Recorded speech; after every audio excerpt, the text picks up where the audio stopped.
Hi guys, I just finished grading workshop 4 submission, your goals that you developed, your long range, mid range, and intermediate. All of you that submitted had done that, submitted each one of those 3. I have comments and feedback to everybody who submitted. Most of you have some more work to do to massage those, to either get them measurable, to get them focused on your students, because remember this is all about teaching, so whoever is defined by your students. To get them in the immediate in such shape that you can actually develop teaching strategies for, which is workshop 5 goal. Anyway, so make sure that you don't just read my comments, but if I've attached your work, that you read that as well. And if you have any questions, a couple of you I said, hey, give me a call if this doesn't make sense. So please let me know. It's really critical that we have the goals clear and nailed down before we move on to the teaching strategy. So if your goals are iffy, you need to work on those before moving to the teaching strategy. Now, a little bit of an issue is I'm sitting in a hotel room, which you can probably tell by the background, because I'm headed to a cabin in upper state New York for a family reunion and will be completely offline until Tuesday. So if you get your paper back and it says contact me and you try to and you don't hear back from me, that's why. So I will try to contact you Tuesday. Tuesday I'm driving from New York to North Carolina, so I will have intermittent internet access, but I will have internet and cell phone access once I get out of the mountains. So that's where I'll be and why I'll be radio silent for a few days. But in the meantime, please go check those out and read them. I also have gone into the course, and for the remaining drop boxes have removed the standard thing that we put in for every paper, you know, about APA and all that stuff, because some of you are still sticking to that, which was great on the first couple of papers, but now that we're supposedly building our portfolio, you really don't need to be held captive to that. And so I just need to see the work assigned for this week. And so pay attention to some of the changes I've made. Remember, you're building a portfolio, so you've got a lot of latitude and creativity and how to do that.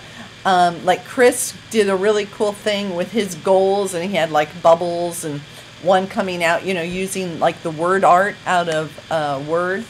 Some have done electronic, some are doing PowerPoints. So don't feel like you've got to do this traditional APA paper, because I was, you know, so crazy about it in the first couple of weeks. Okay? Again, if you say, I want to try this, what do you think about it? Let me know. Some of you did charts for your goals. That's awesome, because that's a really good visual snapshot that you can see. Some like did a literal stair steps, because that's what I talked about, you know. So anyway, and now the teaching strategy this week is a really great week to move towards an outline look. So you would have your goal at the top, and then you would have each, you know, you'll have at least 3 goals, right?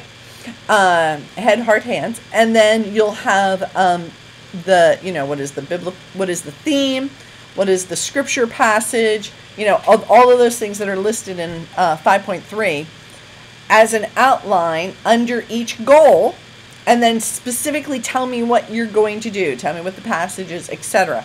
Okay? So, any questions about that, let me know, but you can do an outline this week. Just make sure it's clear. I know who it's coming from. You can attach it to the earlier work you've done. That's really helpful.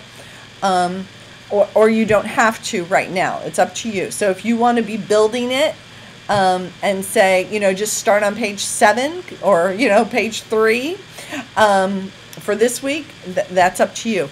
The other thing I want you to keep in mind is that it all has to flow together, right? So you have described, you've described yourself, you've described your environment, you've described your kids. Then you described, you know, what were all of their needs. In 4.2, you described what were their needs. That needs to go in your portfolio, because the description of who they are and the description for 4.2 discussion form that you submitted goes right into 4.3, the goals. All of that needs to be a part of the portfolio. So as you're building it somewhere, make sure you copy and paste that. You don't need to cite yourself. The whole point is that this is all your work and we're building it towards something. Okay? So you want to go, some of you had 4.2 in with your 4.3, some of you didn't. That's fine. Just in the final submission, make sure you include 4.2 and 4.3 together.